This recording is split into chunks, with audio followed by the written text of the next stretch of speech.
Is recording good? All right. Praise the Lord, everybody. Praise the Lord. Just thank the Lord for being here. And like I said last week, for those who were here last week, I did not know I was going to be up here today. But as the week went, I embraced the opportunity.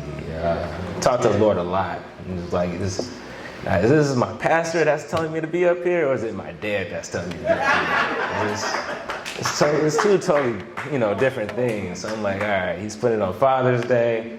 I don't know which one he's talking to, like who's talking to me. So I had to go to the Lord for myself. So I was like, so I prayed, and the Lord was just telling me about faith and a lot about growth. And it came to pass. I didn't even talk to my brother. And I was like, we don't really, our schedules are really conflicting, so it's like, even though we stay in the same house, we don't really see each other like that much, just because he's tired when he gets off work, and then sometimes I'm out and playing in the gym or doing whatever I'm doing, and like we come and see each other, it's like 12 o'clock in the morning, it's time to go to sleep and get ready for work the next day. So it's not too much. It's like, how's your day? My day went well. All right, cool, that's it. But, so yeah, we didn't really talk about this assignment, and it was just really, we both did our own faith walk through this assignment, and we talked yesterday though. So yesterday was Saturday, he was off work, and I got off work like really early, and just asked him, I was like, hey bro, what are you speaking on? He might have asked me, and yeah, he did ask me, and I said faith, and then he just started going off, and I'm driving, I'm like, what's wrong? Like, what's going on? You see something? And I'm like, what's going on? Like, I got to pull over? And then he was like, nah, bro, I'm doing faith too. Like, that's what I'm talking about. So it was confirmation. It was just confirmation that this is what the Lord was telling us to do. And we both couldn't believe it. And we're like, all right, should we tell each other what we're doing? He was like, nah, we're cool. You go up there, you talk about faith, and I'll go in and talk about faith. And from listening to him, it ties into exactly what I'm saying today. So I want everybody to turn to Mark chapter 4, verse 35. All right. And when you have that, say amen. Amen. Okay. Okay, so this is taking place with Jesus is giving the word. He's preaching the gospel. So this is after he's just finished preaching the gospel, and he's talking to his disciples. So in the same day, when the even was come, he said unto them, let us pass over unto the other side. And when they had sent away the multitude, they took him even as he was in the ship. And there was also with him other little ships. And there arose a great storm of wind, and the waves beat into the ship, so that it was now full. All right, so I'm going to stop right there. All right, so first, I know like with any of us, we have jobs, we have people that we answer to, some of us have parents, that tell us what to do. Now, just imagine this. All right, we're in the house, you're chilling, doing whatever you do, and your mom or you're at work and you're doing what you're supposed to do, and then someone just tells you, yeah, get your stuff, we're about to leave. Of course, we're gonna have a question, right? Like, where are we going? What are we doing? It's none of that. Jesus didn't say anything. He just said, let us pass unto the other side. That's it.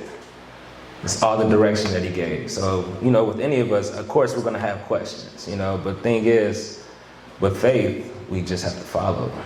It's faith walk. And then it goes on to say, and when they had sent away the multitude, they took him even as he was in the ship, and there was also with him other little ships. So that's, when I read that, I was like, okay, so the other little ships, there are other people with us during this faith walk. All right, so it's going to be people that start with us. It's going to be people that ends with us. It's going to be people that's going to be in the journey with us. But we don't know, the purpose of why they're here with us. We don't know if it could be something bad so that we could grow, or it could be something good that we can grow. The thing is, we grow from our positive experiences and as well as our negative experiences.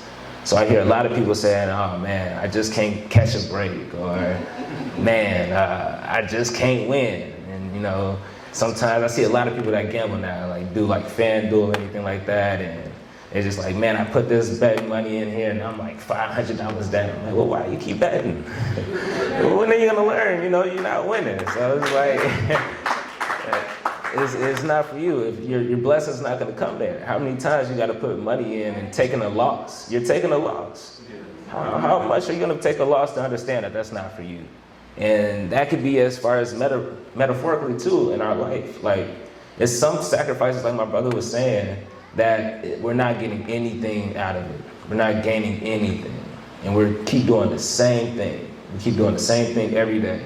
And it could be anything like partying. You know, partying, you gotta pay at the door, you gotta pay for drinks. You know, if you're a guy, you gotta make sure, you gotta make it look like you got some money, you know, you gotta buy some bottles and stuff.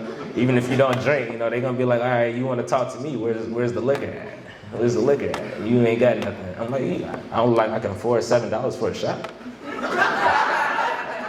I'm like, yeah, nah, I can afford that. I'm just not gonna give it to you. Like, why would I gotta pay to talk to you? Like, who are you? You in here with me. So it can be like that in any of our circumstances. It can be like that, and it's just like, and we keep giving though, right? Sometimes we might fall for that trick, you know, and buy out maybe $1,000, you know, because you buy for one girl, she's gonna be like, okay, he got money, I got my friends here. Yeah, all right, I got my friends here, you gotta buy them some bottles too, we all wanna turn up, all right? So, you know, it turns out to be, you know, put out your credit card, you're like, I don't know if I can afford rent this month. I've seen a couple of my friends do that. I'm like, hey man, that's you know. That's what you're gonna do, that's your decision. I'm like, nah, me, I'm good. I don't need that, I don't need that type of girl. And it can be like that for any of our experiences. So like, you know, and it's an addiction sometimes. You know, sometimes it's the experience. So it's not all that people aren't really conscious of what they're doing because they're inside of it, you know? It's like when you're talking to somebody like a friend about their relationship, you know, like, oh, he did that, he did this, he's not doing that, why are you still with them? You know, it's a lot of things that's going on because they're inside the relationship. So it's a lot of mixed feelings along with that. And feelings, it mixes up our judgment. You know, it causes us not to think straight. So when we have faith, this is when we're leaning on the Lord, and the Lord can tell us what to do and what not to do. There's no leaning on your own logic because you're following someone else. You're following the Lord. And when you follow the Lord, he cannot steer you wrong. Amen. Amen. So it goes on to say, and there arose a great storm of wind, and the waves beat into the ship so that it was now full. So this is just saying that if you're on the boat, you're in the water gets into the ship because it's a storm, they crash into the storm, all right? And then it says, and he was in the hinder part of the ship, so they're talking about Jesus, asleep on a pillow. Now Jesus is in the boat, it's a storm going on. Anytime somebody splashed me with some water or anything, I know you guys seen like the Vines or TikTok or whatever, you know, ever that's out there, you know, Reels, and they have like a trick where someone's sleeping and they just come and like splash some water on you. The person's up. He's up, and then that's the prank, you know, we got you, you know. So this is in the Bible where God he's not bothered. He's not bothered by the water. He's not bothered by the storm that's going around him. And then we all have problems that's going on in our life, right? That some things aren't perfect, you know. It could be anything. It could be at work. It could be in our relationships, where things aren't just going right where we thought that was going to go. So Justin spoke about a plan, you know, when we have this plan. So he talked about his car. He saw his car 3 years ago. He didn't know how he was going to get to it, but he saw it. So along with that, we might say, okay, I'm going to scam. That's how I'm going to get my money up. That's how I'm going to buy this car. But no, Justin didn't do that. He waited till the Lord said it was time.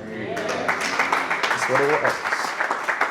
So now we have the Lord. He's asleep on the pillow. There's a storm that's going around him because he knows that he controls the wind, right? He controls the power. So like the disciples that's with him, they know too that they're with the Lord. And we all know we're with the Lord. So why should we be fret over anything, right? Because we're the Lord's property. We're the Lord's child. And on this, and then it goes on and say, and they awake him and say unto him, Master, crest thou now that we perish? And they're just saying, wake up.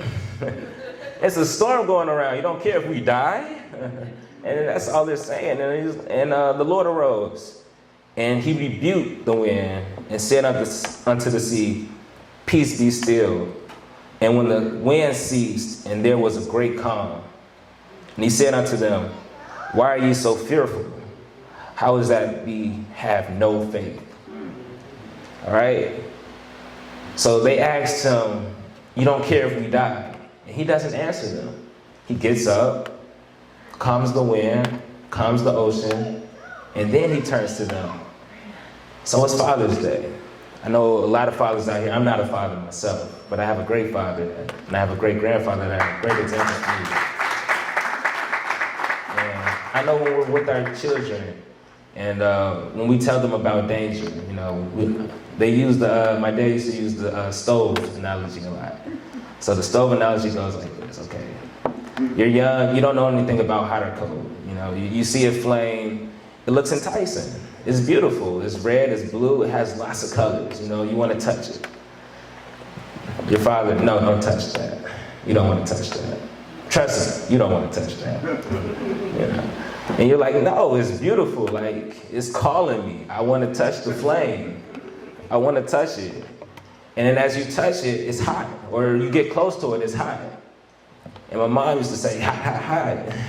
And it was just a word from like, okay, I know what this means now. I know the sensation. I know the words. I don't want anything to do with that. And hearing the word, the Lord, he's saying, as far as with the disciples, saying that I'm going to handle the things. You don't have to worry about this. You know, I'm going to ask you a question. Why don't you have any faith? Because, of course, there are going to be things that's going around you, but it's not going to touch you. It's not going to touch you. Yeah, it's a storm around us. Yeah, the other ships that were with us in the beginning, they're probably struggling. They're probably doing the same thing you're doing, panicking. It's just panic. They're panicking because they don't know that the Lord is with them. And when we're panicking, just like I said, it's all emotion. It's anxiety. It's all emotion. You can't hear the Lord when you have that much emotion that's going on. So we're in our spots. That's going on with our, varies through our journey of life. We can't panic. We can't let emotions in. We have to listen to the Lord and have faith and have patience too, because 3 years, it's not going to come. It might not come right away. Sometimes it does. Sometimes it does. But sometimes it doesn't. And then when it doesn't, it just trains you to have that patience, because when it does come, it's going to feel all that much better. You have whatever it might be that you're looking for. So in Justin's case, it was a car. So in somebody else's case, it might be a husband. It might be a wife. It might be a child. Okay, it might not come right away. But you just have to have patience for it, and it will come.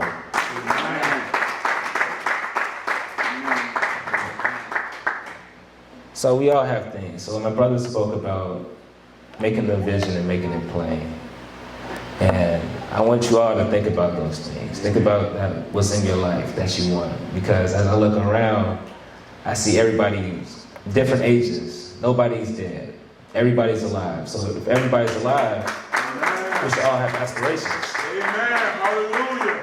It should be something that we want to do. It should be something that we're trying to strive for. We're not just going day by day and just doing the daily motions. If we're going to work, you're not just putting your time in and not getting anything out. No, if you're putting your time in, you're doing other things that you're trying to get out of it. Or if job is your passion, then you're putting your passion in. But we should all have something that we want to work towards.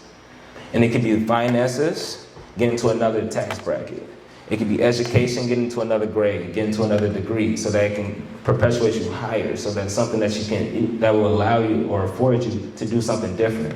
Or it could be a next venture. So Delisha just went to Dubai, yes, to Dubai. And That's somewhere I've never been, but that's somewhere I would like to go. So it's so many things. There's so many things out here that we can just even just go on the internet and just look up something. Just be like, okay, that's something that I want to do. You know, it's something that I want for myself, for my family. You know, generations afterwards. Today is also Juneteenth, so we haven't celebrated. This is the first year, I believe. They said that we celebrate this as a national holiday. So this is the only time. So this is something that we should be striving for, not just for ourselves, but for generations and generations. And that's what the Lord wants.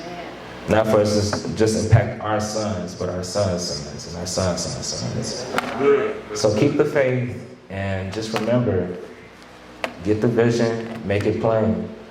In Jesus' name, amen.